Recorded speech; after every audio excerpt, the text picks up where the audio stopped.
Hey guys, it's your girl Carrie. Welcome back to my channel. Today we are doing a little comparison, a little science experiment with the gel method of applying dip powders and the dip method of applying dip powders. So we're going to go through both methods and I'll demo one on each hand and then we'll talk about the pros and cons. So if that sounds like something you're interested in, then stick around, we're getting into it.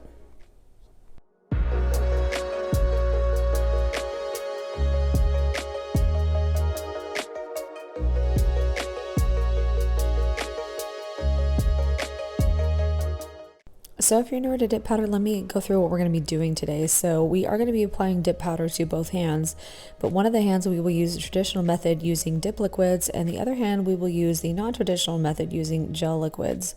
So if you've been around dip powder at all, then you've probably seen that there are people that fall on both sides of the camp. Some people are very much a dip powder application kind of method and that's all they want to do. And then some people are very much in the gel method camp and don't want to do dip. And then there's a few of us in the middle that will do either one. So I'm just going to show you how we will apply both of these using each of the methods. And like I said, we'll go through some pros and cons. So we'll be doing a very simple mani today with these sparkle and coat colors. So I have Beverly Hills Hotel and then Blush Crush. And then on one of the other fingers, we're going to be doing Coco Cabana, which is just a white dip powder with the City Girl chrome on top, just to put a little flair in there. But this mani is going to be very simple. It's nothing complicated because it's really more just about showing you the methods and, like I said, going through the good things and the bad things about both. So before we get started, if you are new here, I just want to give a little disclaimer. The video quality and the lighting quality of this video is not my best. To be honest, I'm in the middle of transitioning from one space to another with my recording, and some of the lighting setup I had for the one space is not going to fit in the other. So, I was kind of transitioning here during this video, but I have a already finished setup for the new space and the next video will be much better quality. So it's not horrible. It's just not my best. So please don't take this as this is what it's normally going to be like. It's just kind of was in the middle between from one space to another. So next one will be better, I promise. So to keep this experiment accurate, we're going to be doing the exact same thing on both hands. So we'll be starting with the right hand using the dip method, and we will be putting the Coco Cabana on the thumb and the pointer, and then we will put Blush Crush on the middle and the ring, and then we will put Beverly Hills Hotel just for a party pinky on the pinky. And then, like I said, we'll be doing the chrome on the first two fingers there. And same number of layers, same number of everything on both sides, just that, like I said, that way the experiment is accurate. So if you are not new to dip powder, then everything I'm going to tell you here in the next few minutes is pretty much stuff you already know. But I did want to go over this for the new folks here who may have never used dip powder before or are still very new to it. When you're using dip liquids, you're going to be applying a base liquid and then you're going to dip into the powder. And then once you do that, usually pretty quickly, depending on the drying speed of your liquids, it will be completely dry and you'll be able to move on to the next layer without needing any special equipment to get it to dry. So the ones I'm using here, Virgo and Gem, they are moderate to fast drying liquid. It just kind of depends on what you're doing, but they are very thin and I have just enough time to kind of clean up around the cuticles, and then before you know it, it's pretty much dry already. So I'm just applying my solids first. I like to apply my glitters after I'm completely done with the solids. But yeah, you're going to put as many layers as you need with your base liquid to get the opacity that you want. It's usually going to be somewhere between 2 and 4, depending on whether or not you need to apply clear or if you're doing any kind of special art, or like I said, depending on the thickness of your liquids. But that's generally what it's going to be, is anywhere between 2 to 4 layers.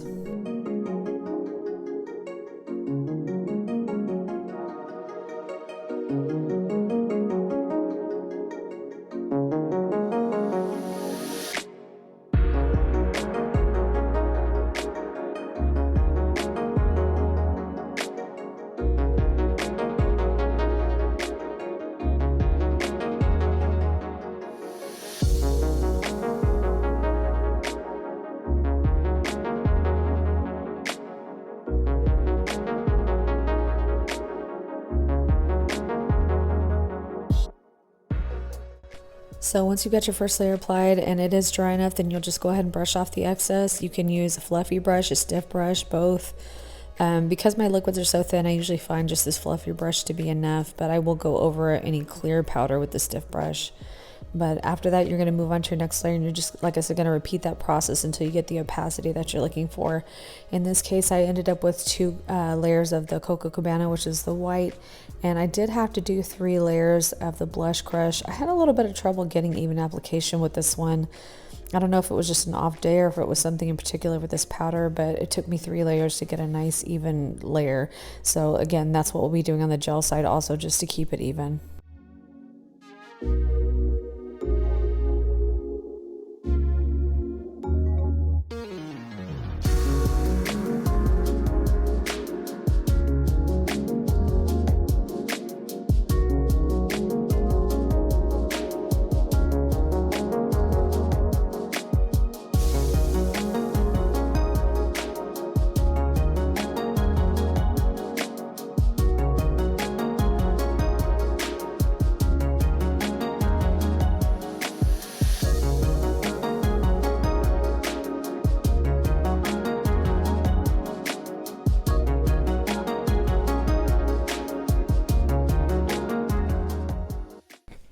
So again, once you've got everything completed here, you're going to dust off one more time, and then you're going to go ahead and apply your activator.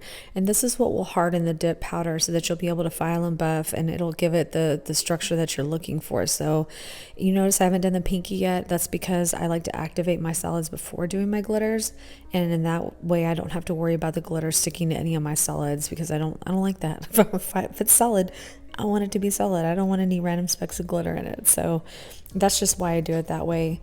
Now, if you are very new to dip powder, I can definitely do a more in-depth start to finish dip powder application for you, kind of a beginner's tutorial. I know most of the folks that are subscribed to me right now are not newbies, but I would be happy to do that if that's something that you would like. But yeah, this is the typical process. The only thing that may be different for you is if you're working on natural nails. I'm working on builder gel here. Or if you need a tutorial on how to do the apex method, because again, I build my apex already with my builder gel. So, you know, the method might be slightly different, but your process is still going to be the same with the liquids. So I'm just going to use the exact same process to get my party pinky on. So I'm going to do 2 layers of this glitter with the dip liquids. The only difference this time is that once I'm done with the 2 layers, I will go ahead and dip and clear. Anytime you're doing glitters, it's a really good idea to dip and clear. That just kind of protects the glitter from filing and buffing.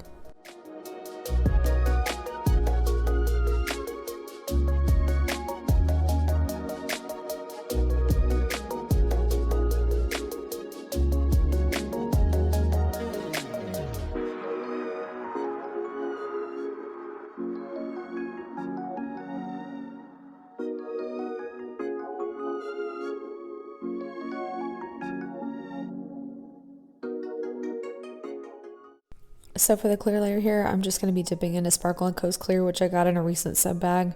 And I didn't ever use it before. It's my first time using it, but I didn't have any issues with it. It was fine.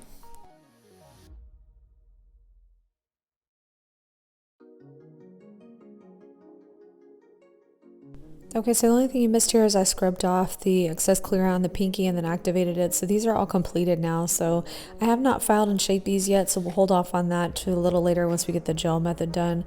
But here's what it looks like just after applying the dip powder with the dip liquids.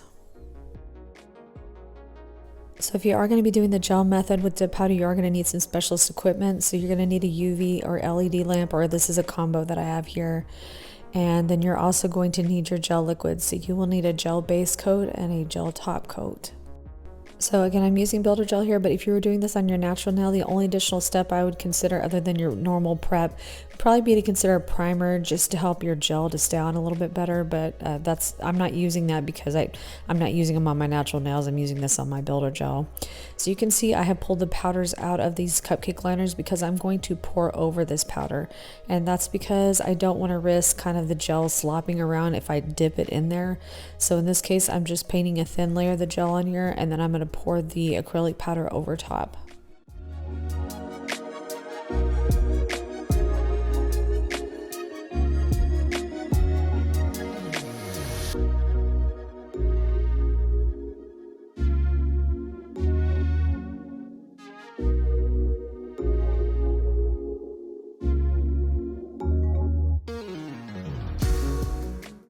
You can see I'm turning my finger and getting it from all sides. You don't want to miss anything. But if you do, it's great because gel won't cure until you put it into the lamp. So you can just put it back over your liner and pour it on some more. So you'll do the same thing once you get it applied, is you'll still go around your cuticles and clean it up. But the great thing about the gel method is that it will not dry until you put it in the lamp. So you have unlimited time to mess with it, really. Once you're happy with it, you're going to go ahead and cure it. That's what dries the gel base coat. So you will need to pop it in a UV LED lamp and cure it. And your cure time will depend on what liquid you're using. Mine, I believe, are 30 seconds. It's been so long, I don't even know anymore. But I typically bump it up to 60 seconds. And especially when using darker powders, it may be more difficult for the UV LED light to penetrate the layer. So I would definitely give it a little bit longer if you're using a darker powder. But in this case, I just did all these for 60 seconds. Now you're going to see when I start to do them, of course I do my thumb separately. I don't want it turned on the side when I'm curing. But with the rest of the fingers, you can either do them one at a time or you can do them all at once.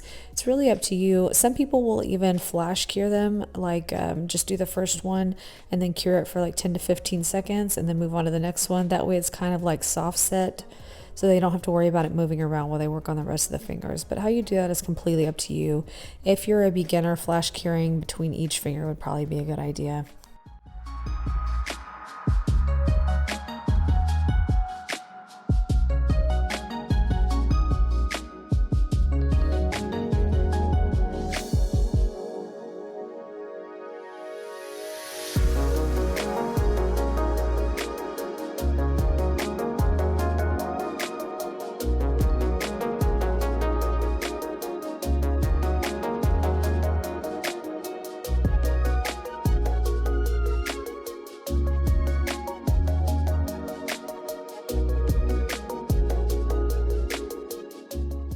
So once you've completely cured your first layer, you're going to do just like you did with the dip liquids. You're going to go ahead and brush off the excess, and then you will go in with your gel base and apply your next layer. And how many layers, again, is going to depend on the opacity of your powders, the thickness of your liquids, just your preference.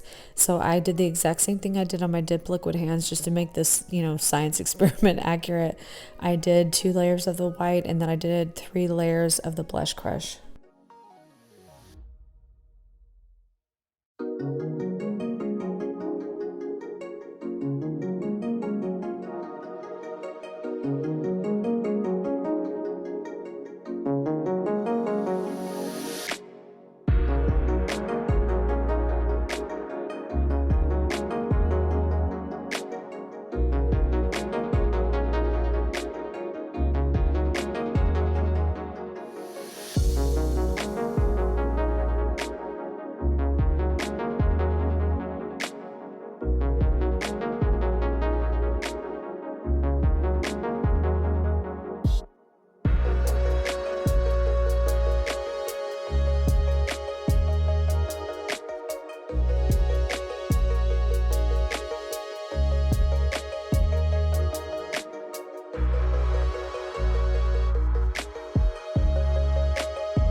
So I'm going to do the same thing with this party pinky here. The only difference is this time I'm going to lay into the glitter instead of pouring it over.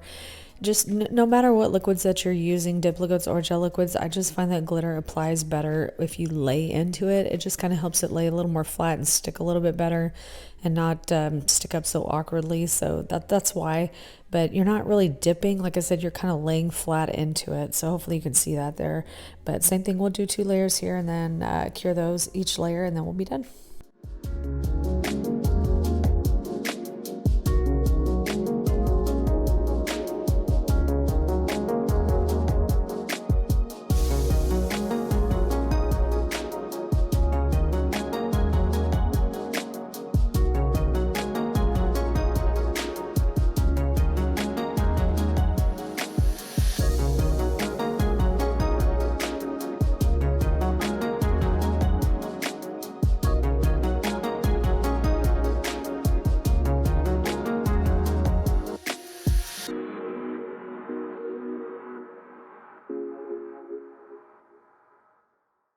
All right, so we've applied our 2 layers of the glitter, and while we did with our dip liquids, dip into clear, you cannot do that with gel liquids.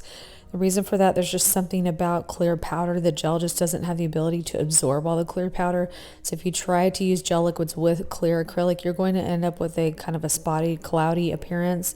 It's really going to cover up the glitter. It's going to dull the shine, so you can't do that. So instead, we're going to encapsulate all these nails with a good thick layer of gel base coat. Not too thick so we don't get heat spikes, but thick enough to kind of cover everything. And that's what we'll use to encapsulate so that we can file and buff a little bit. If you find that you need more than just 1 layer of gel base, you can put a layer of gel, no cleanse gel top over it. You could do more than 1 layer of gel base. It doesn't really matter because we're still going to finish these with gel base and gel top when we're done. But you do want a little layer of something to provide a buffer so that you can file and buff without filing off too much of your color or your glitter.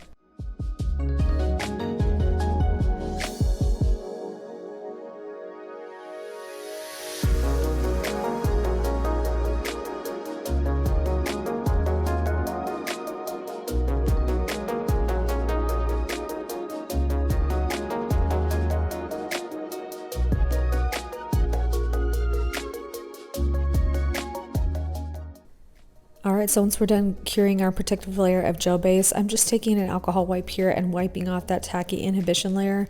That way I don't gunk up my buffer and my tools when I'm trying to file and buff these. And again, if 1 layer wasn't enough for you, you can go over it with another layer. You just want to have some kind of layer between your tools.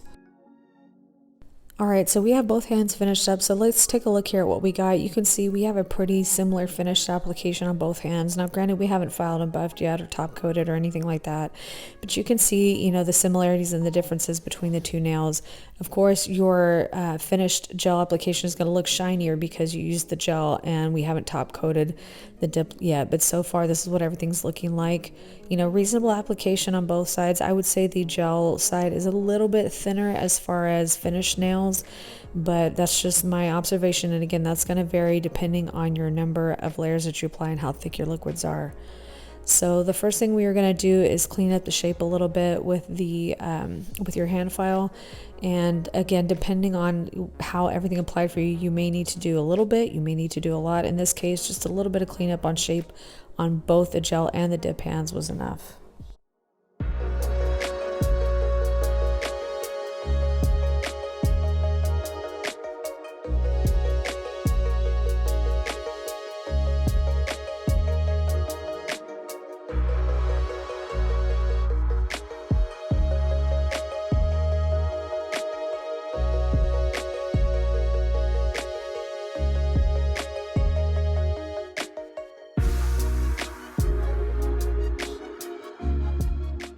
So we've cleaned up our shape with our hand file. Now we're going to go in with either our e-file or our buffer block or both. Now in this case, I got a smooth enough application that I just didn't bother with my e-file. So I'm just going to use my buffer block to just smooth out any lumps here and make it nice and finished looking. If yours ended up a little more lumpy or not quite as smooth as you wanted, you can definitely go in with your e-file. And if you have not seen my filing and shaping video with dip liquids, I'll have that link for you in the cards, and there I will show you a little bit more in depth on how to use the e-file and all of this good stuff. But like I said, for this, the application was smooth enough on both hands that I just didn't need the e-file, so I just went in my buffer block and smoothed everything out.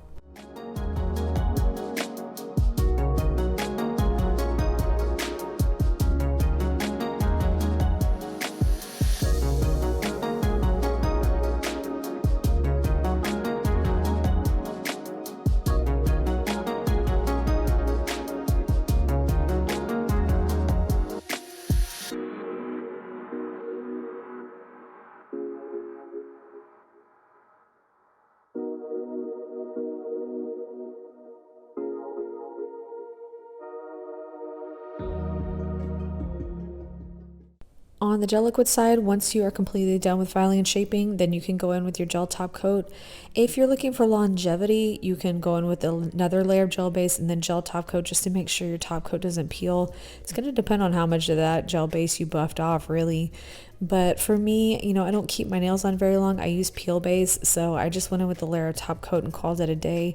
But like I said, if you're looking for longevity, it'd probably be a good idea to go in with another layer of gel base before you top coat it.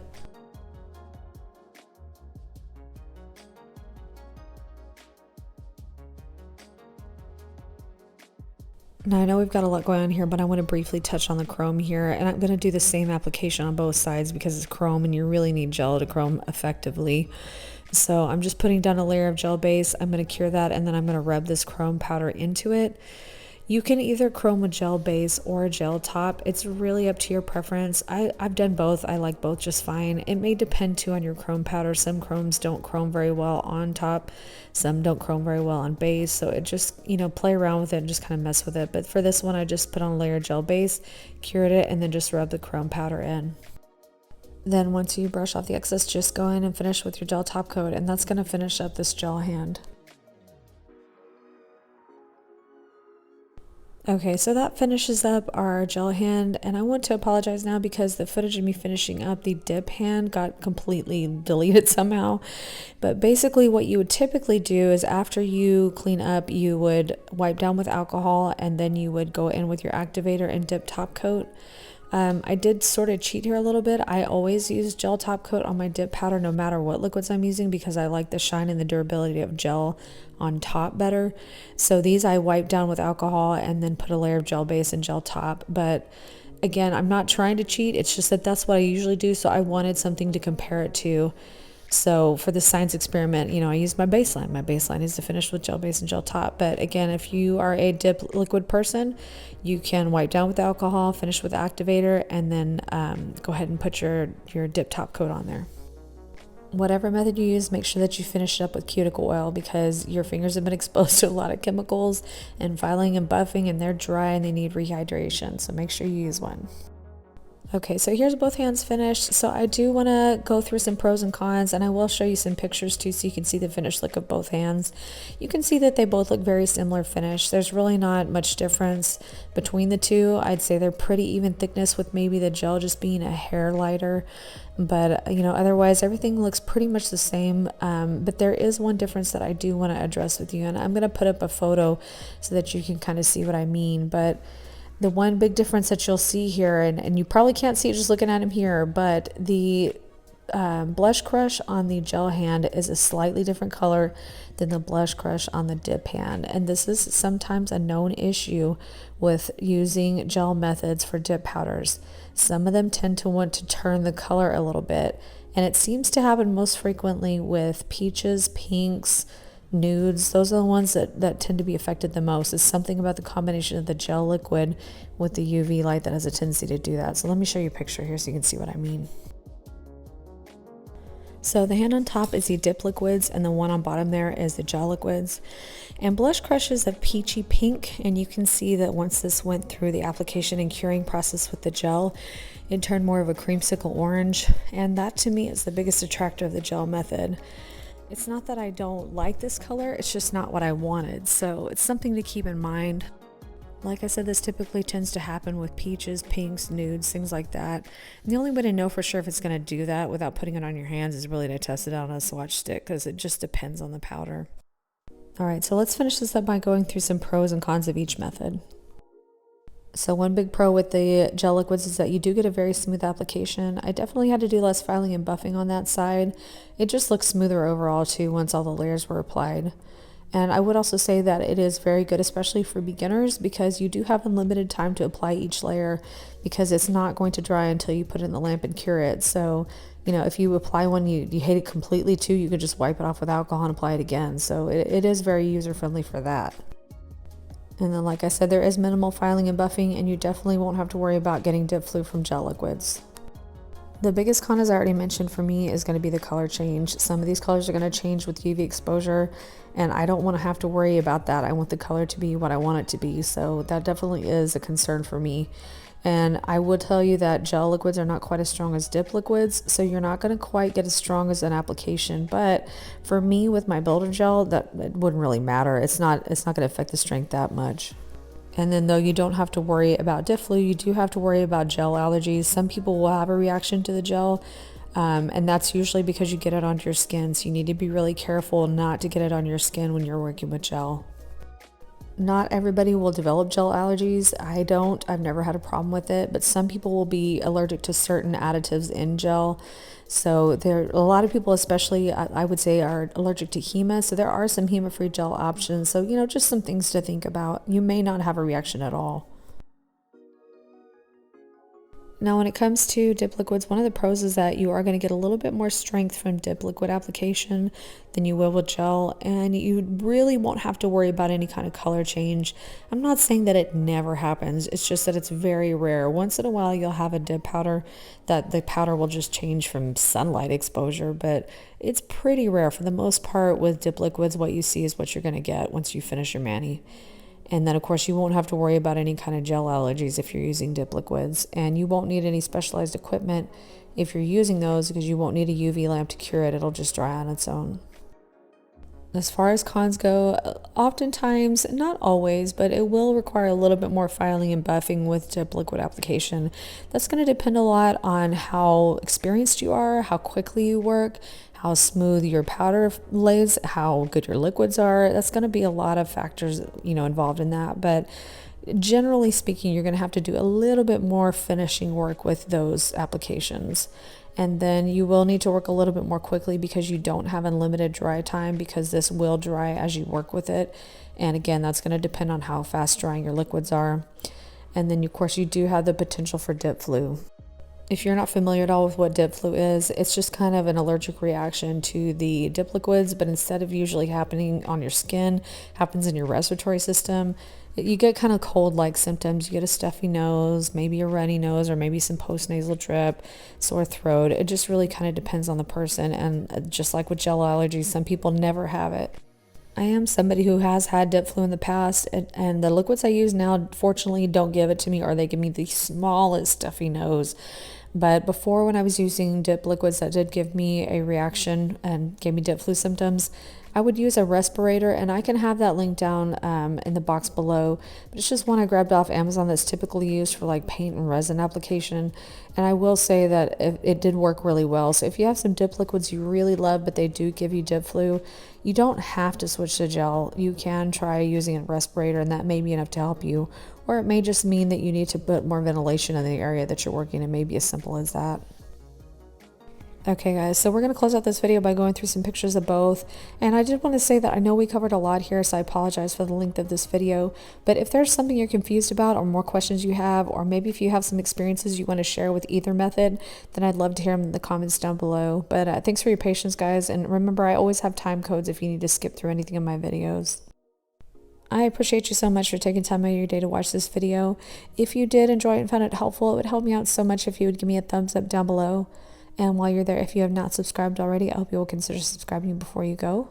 And don't forget that notification bell. And that's going to complete this video, guys. So thank you again so much. I appreciate each and every one of you. And I hope you're having a great day. I hope you have a great rest of your day. And I will see you guys in the next one. Bye.